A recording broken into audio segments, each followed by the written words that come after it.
Composition of atmosphere हमने पढ़ी थी कि उसमें क्या-क्या चीज़ें प्रेज़ेंट हैं, गैसेस प्रेज़ेंट हैं, पार्टिकुलेट मैटर प्रेज़ेंट है, ट्रोपोस्फेरिक ओज़ोन कुछ कंसंट्रेशन में प्रेज़ेंट होती है, वो भी बेसिकली पोल्यूटेंट ही है जब वो ट्रोपोस्फेयर में है। फिर हमने बात की थी कि पार्टिकुलर मैटर का लोड कितना है और कौन से पार्टिकल्स ज़्यादा हैज़ार्डस हैं, किन-किन फिनोमेनास के अंदर वो अपना रोल प्ले कर रहे हैं। ये कुछ चीज़ें हमने लास्ट टाइम जो है वो स्टडी की थी। नेक्स्ट आ जाता है पोल्यूटेंट्स, मीन्स कोई भी ऐसा केमिकल जो कि एनवायरनमेंट में प्रेज़ेंट है, एक्सेस में या एक लिमिटेड अमाउंट से ज़्यादा प्रेज़ेंट है और हैज़ार्डस इफ़ेक्ट कॉज़ कर सकता है एनवायरनमेंट पे, उसको हम पोल्यूटेंट का नाम देते हैं। पहले हमने इंट्रोडक्टरी लेक्चर में इसकी डेफिनेशन पढ़ ली थी। अब क्योंकि 2 तरह के पोल्यूटेंट्स हैं, प्राइमरी पोल्यूटेंट्स जो कि डायरेक्टली जनरेट होते हैं फ्रॉम द सोर्सेज़ और सेकेंडरी पोल्यूटेंट्स जो कि प्राइमरी पोल्यूटेंट्स के केमिकल रिएक्शन से बनते हैं एटमॉस्फेयर में। तो प्राइमरी पोल्यूटेंट्स डायरेक्टली सोर्सेज़ से जनरेट हो रहे होंगे जिसमें ऑक्साइड्स ऑफ सल्फर आ जाता है, कार्बन मोनोऑक्साइड आ जाता है, ऑक्साइड्स ऑफ नाइट्रोजन आ जाते हैं, नाइट्रिक ऑक्साइड, नाइट्रस ऑक्साइड, तो nitrogen tri oxide, di nitrogen pentoxides, जितने भी ऑक्साइड्स होंगे नाइट्रोजन के, इसी तरह हाइड्रोकार्बन्स आ जाते हैं और फिर पार्टिकुलेट्स आ जाते हैं। ये 5 जो हैं प्राइमरी पोल्यूटेंट्स हैं जो more than 90% of pollution cause करते हैं एटमॉस्फेयर में। तो इन 5 पोल्यूटेंट्स की वजह से 90% से ज़्यादा पोल्यूशन है एटमॉस्फेयर या ट्रोपोस्फेयर कह लें उसमें। तो इनको ही हम बारी-बारी पढ़ेंगे। जब भी एक पोल्यूटेंट की हम बात किया करेंगे, तो उसका हम सोर्सेज़ पढ़ेंगे, उसके रूट्स कैसे हैं, किस तरह से वो केमिकल स्पीशीज़ में कन्वर्ट हो रहा है और फिर हम उसके हैज़ार्डस इफ़ेक्ट्स क्या हैं और लास्ट में हम उसको रिड्यूस किस तरह से कर सकते हैं। कोई भी पोल्यूटेंट है, उसको हम कंप्लीटली रिमूव नहीं कर सकते। हाँ, उसको रिड्यूस कर सकते हैं, कंट्रोल कर सकते हैं। तो ये 4 बेसिक स्टेप्स जो हैं, हम हर एक पोल्यूटेंट के बारे में पढ़ा करेंगे। Sources, route of chemical reaction, hazardous effects और फोर्थ आ जाएगी चीज़ कंट्रोल, कि किस तरह से हम इस पोल्यूटेंट को कंट्रोल कर सकते हैं। तो प्राइमरी पोल्यूटेंट्स तो डेफिनेटली सोर्सेज से डायरेक्टली प्रोड्यूस हो रहे हैं। सेकेंडरी पोल्यूटेंट बनते ही प्राइमरी पोल्यूटेंट्स की वजह से है जब ये एटमॉस्फेयर में डिफरेंट फोटोकेमिकल और केमिकल रिएक्शंस के अंदर इन्वॉल्व हो जाते हैं। तो हम फर्स्ट पोल्यूटेंट की बात अगर करते हैं सल्फर डाइऑक्साइड, तो सल्फर डाइऑक्साइड जो है जनरल प्रॉपर्टीज आपको इसकी पता है कि कलरलेस गैस है with pungent order. Colourless gas होती है विद दी पंजेंट ऑर्डर, जो है ये ऑर्डर इसकी पंजेंट है, चुभने वाली जो है इसकी स्मेल होती है। तो इसके सोर्सेज जो हैं नेचुरल सोर्सेज से भी सल्फर डाइऑक्साइड जा रही है एटमॉस्फेयर में, या ऑक्साइड्स ऑफ सल्फर कह लें, क्योंकि मेजर यही है। बाकी जो ऑक्साइड्स हैं सल्फर के, सल्फर ट्राई ऑक्साइड हो गया, वो बहुत कम अमाउंट में प्रेजेंट होती है। तो हम सल्फर डाइऑक्साइड से मुराद ऑक्साइड्स ऑफ सल्फर ही लेंगे। सल्फर ट्राई ऑक्साइड बहुत कम अमाउंट में प्रेजेंट होती है। तो जो सल्फर के ऑक्साइड्स हैं वो नेचुरल सोर्सेज से भी जा रहे हैं एटमॉस्फेयर में और एंथ्रोपोजेनिक सोर्सेज या हम कह लें ह्यूमन एक्टिविटीज से भी एनवायरनमेंट में जा रहे होते हैं। जो नेचुरल सोर्सेज हैं वो 67% कंट्रीब्यूट करते हैं, मींस एटमॉस्फेयर में जो सल्फर डाइऑक्साइड है उसकी मेजर रीजन नेचुरल सोर्सेज हैं। नेचुरल सोर्सेज में भी हम बात करें तो जो वोल्केनोज हैं वो 67% जो सल्फर डाइऑक्साइड एटमॉस्फेयर में है वो वोल्केनिक इरप्शंस की वजह से है।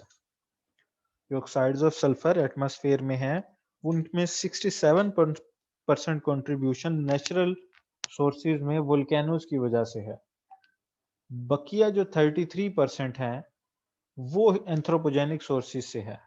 मींस अगर 100 पार्ट्स पर मिलियन प्रेजेंट है सल्फर डाइऑक्साइड एटमॉस्फेयर में फॉर एग्जांपल, तो उसमें से 67 पार्ट्स पर बिलियन जो है वो पर मिलियन जो है वो इसकी वजह से होगी, नेचुरल सोर्सेज की वजह से, और 33% एंथ्रोपोजेनिक सोर्सेज की वजह से होगी। और जो नेचुरल सोर्स है वो उसका वोल्केनिक इरप्शन ही है। जिस वजह से वो जा रही है एटमॉस्फेयर। जो 67% सल्फर डाइऑक्साइड के ऑक्साइड्स को भेजते हैं एटमॉस्फेयर में, और 33% जो सल्फर डाइऑक्साइड है वो एंथ्रोपोजेनिक सोर्सेज की वजह से है। अब इस 33% में डिफरेंट रीजंस हैं, ह्यूमन एक्टिविटीज हैं जिससे सल्फर डाइऑक्साइड जा रही है एटमॉस्फेयर में। तो मेजर जो सबसे बड़ी रीजन है वो फ्यूल कंबस्शन है। मैन मेड सोर्सेज में या ह्यूमन एक्टिविटीज में जो फ्यूल कंबस्शन है वो 74% की कंट्रीब्यूशन है उसकी। मींस 33% जो है उसका फर्दर 74% जो है वो फ्यूल कंबस्शन की वजह से सल्फर डाइऑक्साइड बन रही है। 22% जो है वो इंडस्ट्रियलाइजेशन की वजह से है। ट्रांसपोर्टेशन की वजह से सिर्फ 2% सल्फर डाइऑक्साइड है। मींस अगर हम इस 33% की मजीद क्लासिफिकेशन पर करें तो 74% इस 33% में से due to fuel consumption in stationary source. Stationary source means power plants जिसमें आ जाते हैं उनकी वजह से है। कोल बेस्ड पावर स्टेशन जो हैं, जो कि पाकिस्तान में मेजर रीजन है इलेक्ट्रिसिटी प्रोड्यूस जो है वो कोल बेस्ड पावर प्लांट से हो रही है। तो 74% जो है उनकी वजह से सल्फर डाइऑक्साइड एटमॉस्फेयर में जा रही है। इंडस्ट्रीज की वजह से 22% जाती है। इंडस्ट्रीज की कंट्रीब्यूशन 22% है। ट्रांसपोर्टेशन की कंट्रीब्यूशन सिर्फ 2% है।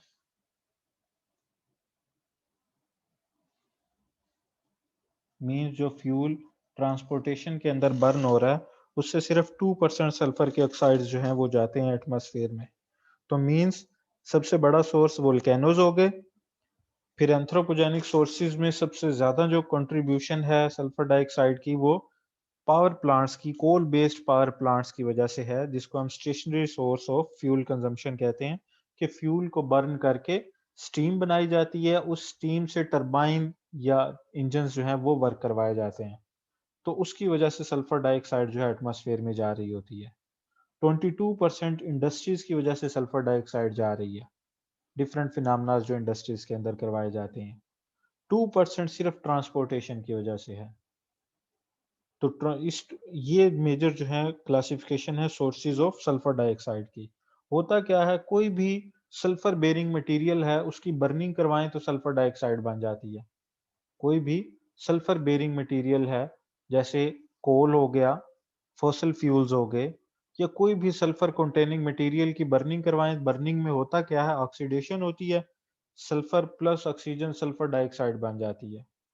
और यही सल्फर डाइऑक्साइड की स्मॉल अमाउंट जो है वो फर्दर ऑक्सीडाइज होकर सल्फर ट्राइऑक्साइड में भी कन्वर्ट हो जाती है। मींस कि रिएक्शन क्या हो रहा होगा, सिंपली जो किसी भी सोर्स के अंदर,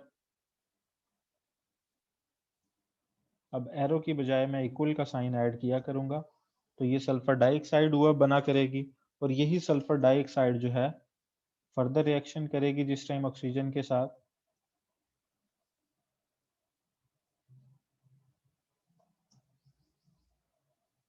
तो फिर सल्फर ट्राइऑक्साइड में कन्वर्ट हो जाया करेगी। और सल्फर ट्राइऑक्साइड जैसे ही बनती है वो अंडर ह्यूमिड कंडीशंस वाटर के साथ रिएक्ट करती है और H2SO4 में कन्वर्ट हो जाती है। मींस जैसे ही सल्फर ट्राइऑक्साइड बनती है ये वाटर के साथ रिएक्ट करती है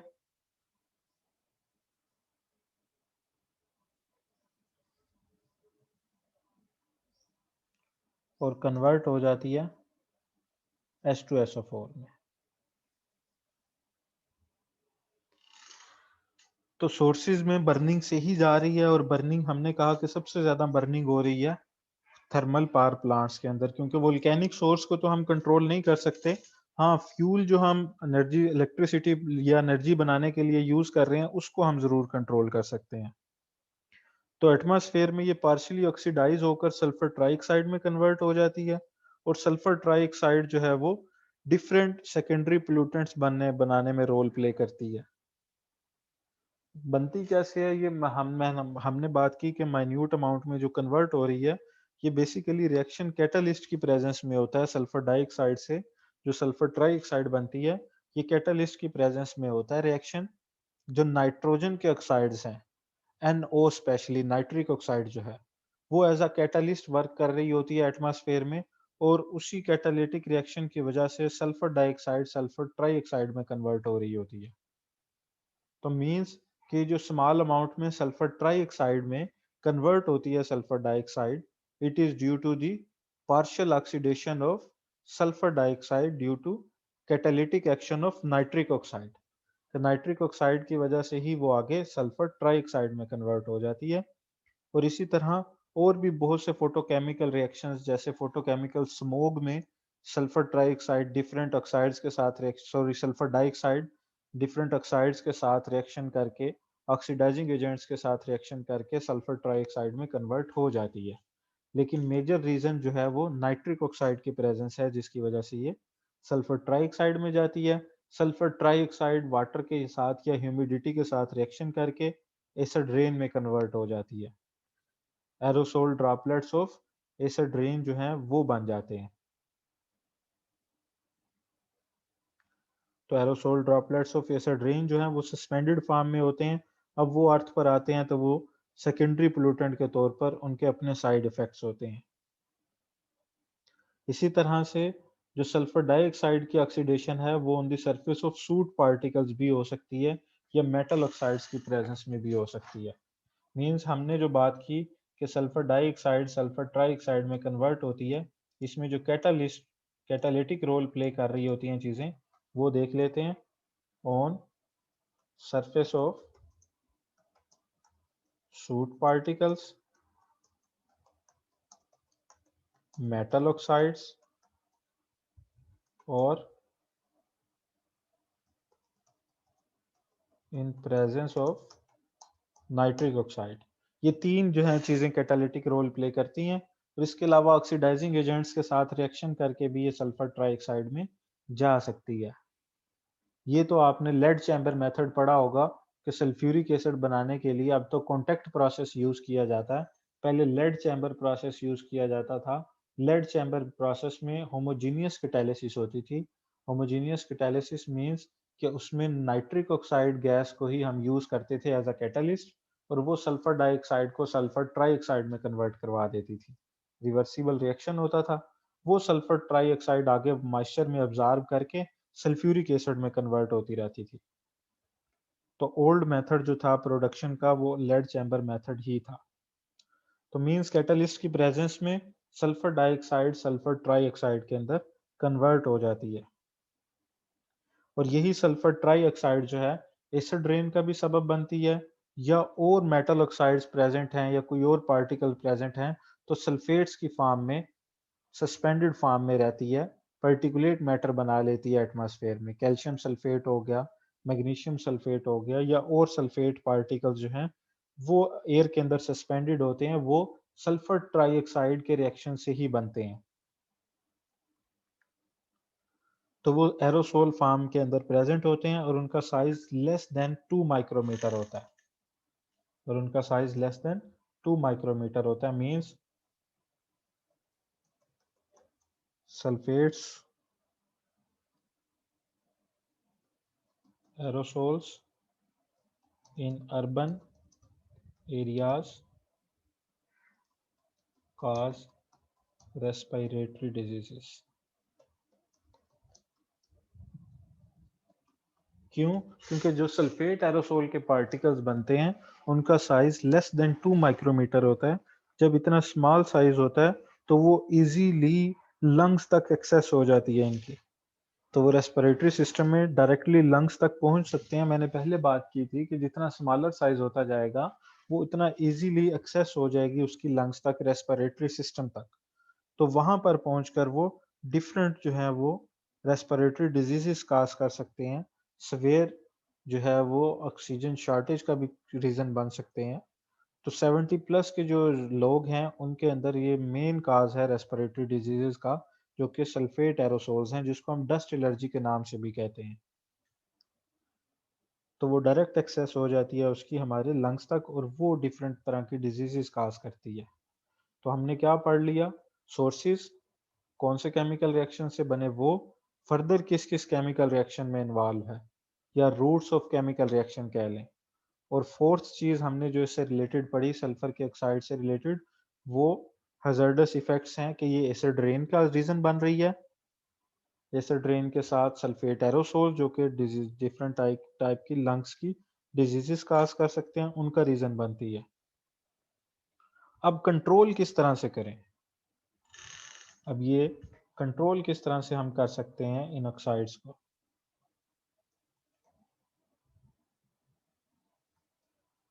कंट्रोल के लिए 4 डिफरेंट स्ट्रेटजीज जो हैं वो यूज की जा सकती हैं।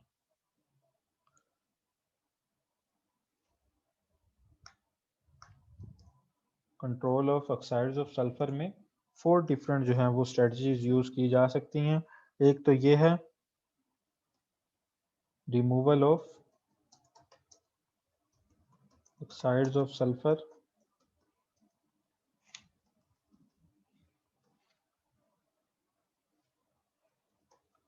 From flue gases.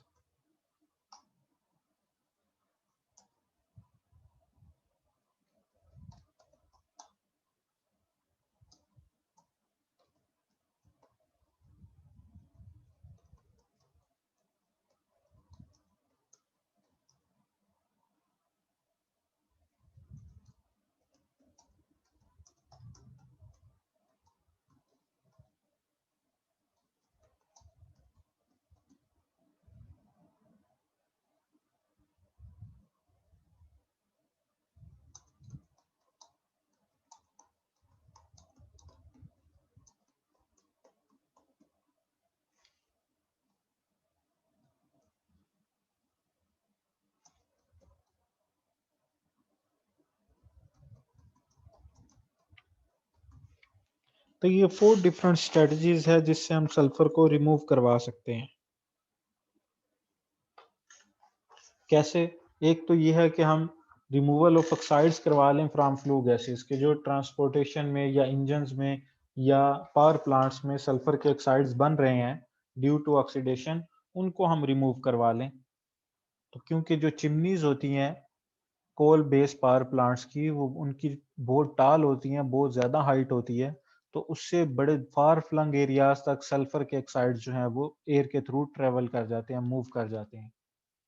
तो फिर अगर वो टाल प्लांट्स हैं या टाल जो हैं उनके स्मोक स्टाक्स हैं, चिमनीज हैं, तो हम किस तरह से इसको सल्फर डाइऑक्साइड को रिमूव करवा सकते हैं? तो हम जो फ्लू गैसेस हैं उसमें से स्क्रबर्स को यूज करके इनको रिमूव करवा सकते हैं। स्क्रबर्स के मीन्स कि हम ये जो गैसेस हैं, फ्लू गैसेस हैं, इनको हम पास करवाएं through the solution of such species which can absorb sulphur dioxide, कि हम ऐसे सॉल्यूशन में से पास करवाएं जो सल्फर डाइऑक्साइड को अब्जॉर्ब कर लें। तो ऐसे सॉल्यूशंस को हम केमिकल स्क्रबर्स का नाम देते हैं। फॉर एग्जांपल अगर हम कैल्शियम कार्बोनेट के सॉल्यूशन में से उसकी स्लरी बना लेते हैं, कैल्शियम कार्बोनेट मीन लाइमस्टोन की स्लरी बना लेते हैं, उसमें से सल्फर डाइऑक्साइड को पास करवाते हैं, तो फिर सल्फर डाइऑक्साइड उसमें अब्जॉर्ब हो जाएगी, कैल्शियम सल्फेट के अंदर कन्वर्ट हो जाती है और उसके प्रेसिपिटेट सेटल डाउन होना शुरू हो जाते हैं। मीन्स हम डायरेक्टली चिमनी से फ्लू गैसेस को ना जाने दें, बल्कि पर्टिकुलेट मैटर को डिफरेंट स्क्रीन्स के जरिए गुजार कर, स्क्रीन्स में क्या होगा, पर्टिकुलेट मैटर जो है सेपरेट हो जाएगा स्मॉल साइज के, गैसेस स्क्रीन से पास होकर आगे आ जाएंगी। गैसेस को हम पास करवाएंगे कैल्शियम कार्बोनेट के सोल्यूशन से, कैल्शियम कार्बोनेट में सल्फर डाइऑक्साइड रिएक्ट करके कैल्शियम सल्फेट में कन्वर्ट हो जाएगी, कैल्शियम सल्फेट के पार्टिकल्स जो हैं वो सेटल डाउन होना शुरू हो जाएंगे। तो इस तरह से हमारी जो एयर है वो प्योरीफाई, जो फ्लू गैसेस हैं वो प्योरीफाई हो जाएंगी फ्रॉम दी सल्फर डाइऑक्साइड। लेकिन इसमें एक इशू आ जाता है कि जो कैल्शियम सल्फेट बनता है वो बहुत ज्यादा अमाउंट के अंदर बनता है। उसको डंप कहाँ पर करें? लैंडफिल्स जो है वो बनाएंगे, तो इंडस्ट्रीज के करीब करीब तो नहीं बना सकते हम, तो उसकी डंपिंग जो है वो, या वेस्ट डिस्पोजल जो है वो इशू बन जाता है। जो कैल्शियम सल्फेट बना है उसका रिमूवल इशू बन जाता है अगर हम सल्फर डाइऑक्साइड को रिमूव करवाएं थ्रू स्क्रबर्स। तो फिर इसको रिमूव किस तरह से करवाया जाता है? इसका अल्टरनेट सोर्स जो यूज किया जाता है वो हम क्या करते हैं, सल्फर डाइऑक्साइड को सिट्रेट आयंस के साथ रिएक्शन करवा के रिमूव करवा लेते हैं। इसमें भी वही होगा कि सल्फर डाइऑक्साइड को पहले हम पर्टिकुलेट मैटर से अलहदा करेंगे कि स्क्रीन से पास करेंगे, पार्टिकल्स सारे सेपरेट हो जाएंगे। फिर हम इस जो फ्लू गैसेस हैं इनका टेम्परेचर डाउन करते हैं। टेम्परेचर कम करके 50 डिग्री सेंटीग्रेड या इससे भी कम करके हम इन फ्लू गैसेस को कूल डाउन करने के बाद पास करवा देते हैं वाटर में से, मॉइस्चर में से, तो ये बाइसल्फाइड आयंस के अंदर कन्वर्ट हो जाती है सल्फर डाइऑक्साइड। इन बाइसल्फाइड आयंस का हम सिट्रेट आयन के सॉल्यूशन से रिएक्शन करवाते हैं, तो ये सिट्रेट कॉम्प्लेक्स बना लेते हैं। स्ट्रेट आयंस के सॉल्यूशन से कॉम्प्लेक्स बनाएंगे तो सिट्रेट आयंस बना लेती हैं। ये सिट्रेट आयंस जो है वो एसिडिक कंडीशंस में या सल्फर हाइड्रोजन सल्फाइड की प्रेजेंस में दोबारा से सल्फर में कन्वर्ट हो जाते हैं। 3 स्टेप हैं, फिर सुन लें कि हम पहले सल्फर डाइऑक्साइड से पार्टिकुलेट मैटर को रिमूव करवाते हैं, फिर सल्फर डाइऑक्साइड को मॉइस्चर के साथ रिएक्शन करवा के सल्फाइड आयंस में कन्वर्ट करवा लेते हैं, बाइसल्फाइड आयंस में। ये बाइसल्फाइड आयंस जो हैं हम रिएक्शन करवाते हैं या पास करवाते हैं सिट्रेट आयन के सॉल्यूशन में से। सिट्रेट आयंस के सॉल्यूशन में से जब ये पास होते हैं तो सिट्रेट कॉम्प्लेक्स बना लेते हैं बाइसल्फाइड आयंस। तो ये बाइसल्फाइड आयंस का जो सिट्रेट कॉम्प्लेक्स है इसमें से H2S गैस पास करते हैं तो सिट्रेट आयंस दोबारा बन जाते हैं और सल्फर जो है वो सल्फर की प्योर सल्फर की फॉर्म में सेटल डाउन हो जाती है। अब ये जो प्योर सल्फर की फॉर्म में सेटल डाउन हो गई है, ये रिलेटिवली लेस वेट होता है इसका, और इस सल्फर को हम 99% सल्फर जो है हमारे पास मिलती है, इसको हम H2S गैस में कन्वर्ट करवा लेते हैं और बाकी सल्फर को हम प्योरीफाइड फॉर्म में सेल आउट कर सकते हैं। इस तरह से 99% हमें सल्फर डाइऑक्साइड को रिमूव करवा सकते हैं फ्लू गैसेस में से। सारे के सारे सल्फर डाइऑक्साइड हमने कन्वर्ट करवा ली प्योर सल्फर के अंदर। तो ये हम मेथड यूज करते हैं for the removal of oxides of sulphur. मैंने कहा फर्स्ट स्टेप में पार्टिकुलेट मैटर रिमूव करवाएंगे फ्लू गैसेस में से। सेकंड स्टेप में हम वाटर के साथ रिएक्शन करवा के सल्फर डाइऑक्साइड को हम बाइसल्फाइड आयंस में कन्वर्ट करवा लेंगे। ये बाइसल्फाइड आयंस सिट्रेट आयंस के साथ रिएक्ट करेंगे तो सिट्रेट कॉम्प्लेक्स बना लेंगे।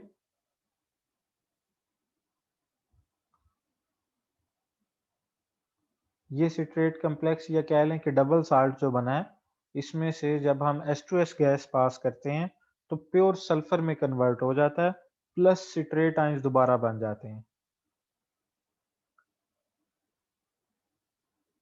अब ये प्योर सल्फर के जो पार्टिकल्स हैं ये हम 99.9% प्योर सल्फर हमें मिलता है और 90% सल्फर डाइऑक्साइड रिमूव हो चुका है फ्लू गैसेस से।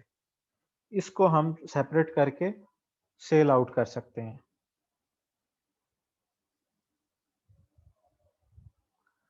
दूसरी अप्रोच थी removal of sulphur before burning the fossil fuel, कि बर्न करने से पहले ही हम उसमें से रिमूव करवा सकते हैं सल्फर, लेकिन ये एक एक्सपेंसिव मेथड होता है।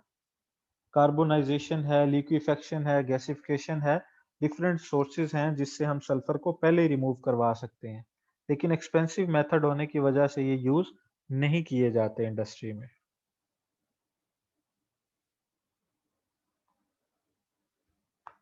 थर्ड अप्रोच है कि हम लो सल्फर फ्यूल्स यूज कर लें। एक मिनट स्टूडेंट्स।